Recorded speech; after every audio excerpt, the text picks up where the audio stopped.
Friends, welcome to செல்வியின் சமையல். நாங்கள் இப்போ ரீசெண்டாக பார்த்திங்கன்னா சென்னையிலேருந்து டெல்லி போயிருந்தோம். இப்போது நாங்கள் பெங்களூர்லேருந்து போகிறதாலும் போயிருக்கலாம். ஆனால் அங்கே தூரமாக ஒரு 4:30 மணி நேரம் 5 மணி நேரத்துக்கிட்ட காட்டினதுனால சென்னையிலேருந்து ஒரு 3 ஹவர்ஸ் தான் காமிச்சிது. அதனால நம்ம சென்னை வந்துட்டே நம்ம அங்கேருந்தே போய்க்கலாம் அப்படின்னு சொல்லிட்டு முடிவெடுத்தோம். காலையில் ஒரு 9 மணிக்கு எங்களுக்கு ஃப்ளைட்டு. மத்தியானம் அங்கே ஒரு 12க்கெல்லாம் ரீச் ஆகிறது மாரி போட்டிருந்தாங்க. இப்போ பார்த்திங்கனாக்கா நாங்கள் ஒரு 7 மணிக்கெல்லாம் நாங்கள் அங்கே ஏர்போர்ட்டுக்கு இருக்கிற மாதிரி போயிடணும்னு சொல்லிட்டு பையன் சொல்லிகிட்டு இருந்தாப்புல. ஒரு வழியாக பார்த்திங்கன்னா நாங்கள் ஏர்போர்ட்டுக்கு ரீச் ஆகிட்டு அப்புறம் அங்கே அந்த சூட்கேஸ்லாம் அப்போ அது செக்கிங்லாம் அதெல்லாம் முடிச்சுட்டு அதுக்கப்புறம் நம்ம எலக்ட்ரானிக் ஐட்டம்லாம் நம்ம ட்ரேயில் வச்சு அதெல்லாம் நமக்கு அவங்க என்னென்ன செக் பண்ணுறாங்களோ எல்லாத்தையுமே செக் பண்ணிவிட்டு நாங்கள் ஒரு வழியாக அப்புறம் உள்ளே வந்துட்டோம்.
ஏர்போர்ட்டுக்குள்ளேயும் பார்த்திங்கன்னா எல்லா கடைகளும் இருக்குது. ஹேண்ட்பேக்கு, அதுமாரி ஷூ கடை, இந்தமாரி இமிட்டேஷன் நகைகள் எல்லாமே வச்சுருக்குறாங்க. ஆனால் ரேட்டெல்லாம் பார்த்திங்கன்னா வெளியில் இருக்கிறத விட ரொம்ப காஸ்ட்லியாக இருக்கும் அப்படின்னு சொல்லிட்டு இருந்தாப்புல எங்கள் பையன். இப்போ நாங்கள் சாப்பாடு ஃப்ளைட்லேயே எங்களுக்கு கொடுத்துருவாங்க, அதுமாரி தான் போட்டிருந்தாங்க. ஆனால் ஏர்போர்ட்லேயே எங்கள் வீட்டுக்காருக்கு நாங்கள் இட்லி, தோசை இதுமாரியெல்லாம் கொஞ்சம் வாங்கி கொடுத்துட்டோம். ஏன்னா அவருக்கு ஃப்ளைட்டில் கொடுக்குறது செட் ஆகுமோ என்னன்னு தெரில.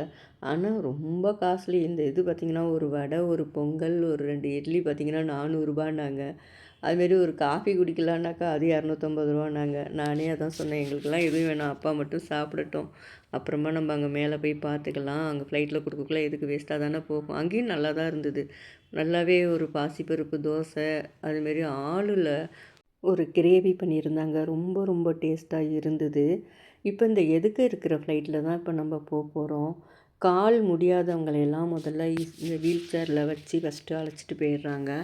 அதுக்கப்புறமா தான் அப்புறம் நமக்கு அந்த டைமிங் சொல்கிறாங்க. அதுக்கு தகுந்த மாரி இப்போ நம்ம எல்லாருமே போகிறோம். எங்கள் பையன் வந்து இந்த தடவை ஒரு டிக்கெட்டு பார்த்தீங்கன்னா, முன்னாடியே ஃபஸ்ட்டு சீட்டே பார்த்தீங்கன்னாக்கா, பிஸ்னஸ் லைனில் உள்ளவங்களுக்கு ஒரு 4 சீட் இருக்குது. நெக்ஸ்ட்டு எங்களுக்கு தான் ஃபஸ்ட்டு. அது ஒரு 5000 கொஞ்சம் கூடன்னு சொன்னாப்புல. ஆனால் நல்லா இருந்தது. முன்னாடி கால் நீட்டுறதுக்கெல்லாம் நல்ல வசதியாகவே இருந்தது. அதே போட்டுடுறேன்னு சொல்லிட்டு போட்டிருந்தாங்க.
இந்த ஃபுட்டு தான் இப்போ நமக்கு எல்லாருக்கும் கொடுத்தது.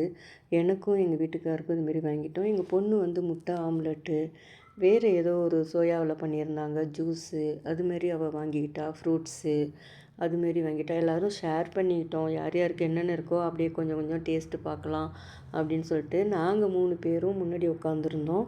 பின்னாடி சீட்டில் வந்து ஜன்னல் ஓரம் எங்கள் பையன் இருந்தாப்புல. அப்புறம் பார்த்தாக்கா எங்கள் பையனுக்கு பக்கத்தில் ஒரு லேடி இருந்தாங்க. அவங்க ஆப்போசிட்டு ஃப்ரீயாகவே இருக்குன்னு சொல்லிட்டு கொஞ்சம் போய் படுத்துட்டாங்க. அப்புறம் எங்கள் வீட்டுக்காரையும் எங்கள் பையனை முன்னாடி வர சொல்லிவிட்டு அவரையும் கொஞ்சம் முன்னாடி படுத்துக்குங்க அப்படின்னு சொல்லிட்டோம். சரின்னு கொஞ்சம் நேரம் படுத்திருந்தாங்க. முதல்ல வந்து பார்த்திங்கன்னா, நாங்க சீரடி போயிருக்கக்குள்ளார தான் ஃபஸ்ட் டைம் நாங்க ஃப்ளைட்டில போனோம். அப்போலாம் பார்த்திங்கனாக்கா, ஃப்ளைட்டில போகிறதாலே ஒரு பயம் இருக்கும். இப்போ சுத்தமா இந்த தடவை எதுவுமே தெரியல. எல்லாமே நல்லா ஒரு என்ஜாயா இருந்தது. நல்லா ஒரு எப்பயுமே நாங்க போக்குள்ளார ஒரு 1 ஹவர் அந்த மாரி தான் நாங்க போயிருக்கோம். ரொம்ப நேரம் போனதில்ல. 3 ஹவர்ஸ்லாம் போனதில்ல. அதனாலேயே வந்து எப்படி இருக்குமோ என்னமோ அப்படின்னு சொல்லிட்டு எங்க வீட்டுக்காரர் கொஞ்சம் யோசிச்சாரு. அவருக்கு சரின்னு சொல்லிட்டு பழைய படம்லாம் நாங்க டேப்ல வந்து நம்ம ஏத்தி குடுத்து, அத பார்த்துட்டு வாங்கன்னு கலாட்டா கல்யாணம் படம் எனக்கு ஏத்தி குடுங்கன்னாரு. பழைய சாங்கு கேட்டாரு. அதெல்லாம் நாங்க கொஞ்சம் ஏத்தி குடுத்துட்டோம். அத போட்டு அவங்க பார்த்துக்கிட்டு, அத அப்படியே கேட்டுக்கிட்டு வந்ததுனால, அவங்களுக்கு ஒண்ணுமே தெரியல அப்படின்னு சொல்லிட்டாங்க.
ஒரு வழியாக இப்போ நம்ம டெல்லி ஏர்போர்ட்டு வந்துட்டோம். இப்போ கீழே இறங்குது ஃப்ளைட்டு. இறங்கக்குள்ள தான் ஃபாஸ்ட்டாக டக்குன்னு அடித்து கொஞ்ச நேரம் அவ்வளோ ஃபாஸ்ட்டு போகும். ஒரு மாதிரி கடகட கடகடன்னு போகும்.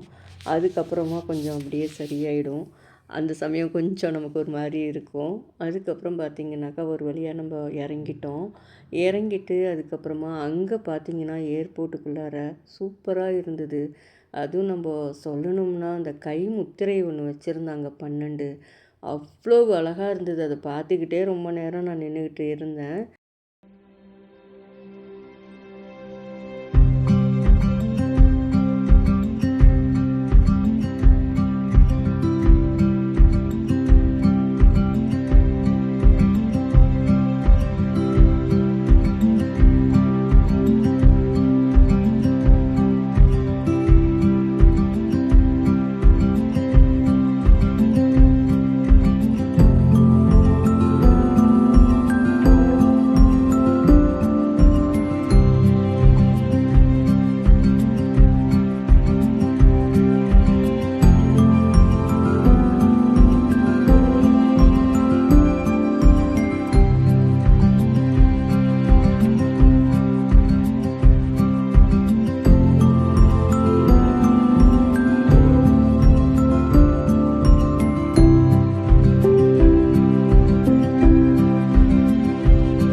கைமுத்திரை தான் இப்போ நான் சொன்னது. ஒவ்வொன்னும் ஒவ்வொரு மாரி ரொம்ப ரொம்ப அழகா இருந்தது. அத விட்டு நகரவே எனக்கு கொஞ்ச நேரம் மனசே வரல. அதுதான் சரின்னு பார்த்துட்டே நின்னேன். அப்புறம் எங்கள் வீட்டுக்காரங்களும், எங்கள் பையனும் கொஞ்சம் பின்னாடி வந்தாங்க. இப்போ வெளியில வந்துட்டு பார்த்தீங்கன்னா, நமக்கு சூட்கேஸ் எல்லாம் பார்த்தீங்கன்னாக்கா, நம்பர் போட்டிருக்காங்க. அந்த ரோல்ல போய் நம்ம எடுக்க வேண்டியதா இருக்குது. 3, 2, 1ன்னு. 1ல தான் எங்களோட சூட்கேஸ் எல்லாம் வெளியில வந்தது. நாங்க போய் அப்புறமா அங்க போயிட்டு, அதெல்லாம் அப்புறம் அங்க கலெக்ட் பண்ணோம். அதே மாரி பார்த்தீங்கன்னா, இங்கேயும் டெல்லிலயும் பார்த்தீங்கன்னா, கடைங்கள்லாம் நெறைய பொம்மை கடைங்க, எல்லாமே டாய்ஸ்லாம் ரொம்ப நல்லா இருந்தது. ஒரு வழியா போய் நம்ப சூட்கேஸ்லாம் எடுத்துட்டு, அதுக்கப்புறமா நம்ப வெளியில வந்துட்டோம்.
லிஃப்ட்டெல்லாம் நல்லா பெருசாவே இருந்தது. பெங்களூர்ல ஐக்கியாவுல அப்படி தான் இருக்கும். நல்லா அகலம், நீட்டு அதுமாரி தான் இருக்குது. ஒரு பக்கம் ஏறுவோம், ஆப்போசிட் சைடே நம்ம இறங்குவோம். அதே மாரியே இருந்தது இந்த லிஃப்ட்டை பார்க்கக்குள்ளார. நான் அதை தான் நான் சொல்லிக்கிட்டே வந்தேன். வந்துட்டு அப்புறமா கார் புக் பண்ணிவிட்டு நாங்கள் ஹோட்டல் வெளியில் வந்துட்டோம். வெளியில் வந்துட்டு நம்ம ஒரு ஹோட்டல் போனோம். அது எங்களுக்கு அவ்வளோவா பிடிக்கல. அப்புறம் அவங்களோட பிரான்ச்சே அப்புறம் ஒரு நெக்ஸ்ட் சீட்டில் இருக்குதுன்னாங்க. அங்கே போனோம். எங்களுக்கு ஹோட்டல் ரொம்ப பிடிச்சிருந்தது. எந்த ஒரு நாங்கள் வெளியில் போனாலும் இந்த மாதிரி ஒரு ஹோட்டலில் நாங்கள் தங்குனதில்ல. வீடு மாதிரியே இருந்தது. இன்னும் சொல்லப்போனால் நல்லா ஒரு எதுவுமே வெளியில் தங்கியிருக்கோங்கிற மாரியே தெரியல. நல்லாவே இருந்தது. ஓ அகோடான்னு சொல்லிட்டு ஒரு ஆப்லேருந்து போட்டிருந்தா ரூ. 2200 என்னமோ தான் வந்திருந்தது. நல்லா இவ்வளோ பெரிய ரூமும் அந்த அளவுக்கு கிடச்சது பெரிய விஷயம். எங்களுக்கும் நல்லா தங்குறதுக்கு ஒரு பிரச்சனையும் இல்லாமல் நல்லாவே இருந்தது. இந்த ஹோட்டலில் தான் நாங்கள் ஸ்டே பண்ணியிருந்தோம். பார்த்தீங்கன்னாக்கா எல்லா வசதியும் இருந்தது. பக்கத்துலேயே நமக்கு ஃபுட்டும் பார்த்தீங்கன்னாக்கா, நம்ம ஊர் பக்கம் கிடைக்கிற மாரியே இட்லி, தோசை, வடை, பொங்கல் எல்லாமே ஒரு மதுரைக்காரவங்க ஹோட்டல் இருந்தது. அதனால எங்களுக்கு பிரச்சனையே இல்லாமல் போயிட்டு, அப்புறம் கொஞ்சம் ரெஸ்ட் எடுத்தோம். ரெஸ்ட் எடுத்துட்டு அப்புறம் சாயந்தரம் ஒரு 6, 7 மணி போல் குளிச்சுட்டு ஃப்ரெஷ்ஷப் ஆகிட்டு அப்புறம் சரோஜினி மார்க்கெட்டுன்னு சொல்லிட்டு பக்கத்தில் அதுதான் இருக்குது, போகலான்னு சொன்னாங்க. மழை வேற லைட்டாக தூறிக்கிட்டே இருந்தது. சரின்ட்டு போனோம். ஆனால் நாங்கள் இந்த தடவை பெருசாக பர்ச்சேசிங்கே நாங்கள் எதுவுமே பண்ணலை. 4 இருக்குது, நம்ம எங்கேயாவது பண்ணிக்கலாம் அப்படின்னு சொல்லிட்டு பண்ணவே இல்லை. பொண்ணு மாத்திரம் இங்கே வந்து பார்த்திங்கன்னா இந்த வளையல்லாம் ₹100 தான் போட்டிருந்தாங்க. நிறையா அந்த வளையல், தோடு என்னமோ அவள் தான் கொஞ்சம் பண்ணிகிட்டு இருந்தா. நம்ம இன்னும் நிறைய இடம் போகிறோம், அப்புறமா பார்த்து வாங்கிக்கலாம்னு சொல்லிட்டு நான் எதுவுமே பண்ணலை. ஆனால் துணியெல்லாம் பார்க்கக்குள்ளார பெங்களூரே எனக்கு ரொம்ப நல்லா இருக்கிற மாதிரி தோணுது. இங்கே வந்து அந்த அளவுக்கு எனக்கு பிடிக்கல. இன்னும் வேறு ஏரியா இருக்குது, அங்கே போவோம்னு சொன்னாங்க. சரி அப்போ பார்த்துக்கலாம் அப்படின்னு சொல்லிட்டு ரொம்ப நாங்கள் வந்து பெருசாக இல்லை, ஒரு 1 ஹவர் நாங்கள் அதுக்குள்ளார சுற்றி இருந்தால் பெரிய விஷயம். அப்புறம் திரும்ப நாங்கள் 8 மணிக்கெல்லாம் வெளியில் ஒரே மாரியே ஒரு சங்கீதா ஹோட்டல் இருந்தது. அங்கே போய் சாப்பிட்டுட்டு அதுக்கப்புறம் நாங்கள் ரூமுக்கு போயிட்டோம். அதேமாரி இந்த ஸ்ட்ரீட்டில் பார்த்தீங்கன்னாக்கா எல்லோரும் வெளியில் போட்டிருக்காங்க. போலீஸு வராங்கன்னு தெரிஞ்சோன்னா அவ்வளோ பேரும் அவ்வளோ கடையும் எடுத்து எடுத்து உள்ளே வைக்கிறாங்க. அந்த மாதிரி சாயந்தரத்தில் பார்த்திங்கன்னா போலீஸ் ரவுண்டு வரும் போல் இருக்குது. அந்த டைம் பார்த்திங்கன்னா போட்டிருந்த அத்தனை கடைகளும் உள்ளே போயிடுது. அந்த மாதிரி கடன்னு எல்லாம் ஒடியாந்து அப்படியே அப்படியே எடுத்து அள்ளி கொட்டுறாங்க. என்னடா திடீர்னு எல்லாத்தையும் அள்ளுறாங்களேன்னு பார்த்தாக்கா பின்னாடி போலீஸ் ஒரு கும்பலாக வந்துட்டுருக்காங்க. அதோட பார்த்துட்டு அதுக்கப்புறம் நாங்கள் அங்கே ரொம்ப நேரம் இல்லை, கிளம்பிட்டோம். இந்த வீடியோ இதோட முடியுது. இந்த வீடியோ பிடிச்சிருந்தா இந்த வீடியோவுக்கு ஒரு லைக் கொடுங்க. என்னோடய சேனலை சப்ஸ்கிரைப் பண்ணிக்கோங்க. நம்ம நெக்ஸ்ட் வீடியோவில் பார்க்கலாம். நன்றி, வணக்கம்.